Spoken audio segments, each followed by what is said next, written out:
So we're going to have to shout because it is very windy up here on the slope. But we got a new 3D print for the slope. And what is it, Nick? You'll have to shout. It's the 3DBlackBox Evora. Evora. Yeah, 3DBlackBox Evora. Without the motor. Without a motor. And I've just flown for the first time sloping. What a laugh. You don't have to use any power. It's quite amazing. But let's see how this goes. Good luck.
Wouldn't it?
Norman at 3DBlackBox. You got a winner, Norman. We like it.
So how was that, Nick?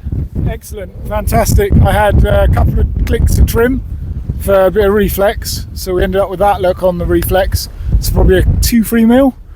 And other than that, dead straight. Yeah, it's very precise and accurate in the air, right? Yeah, and it's very slippery, so it took 3 runs in at the landing, but we got it down completely fine, not all in one piece. Brilliant, well done. Ready to go again. We like it. Well done, Norman. Good design. Good design, Norman. Well done.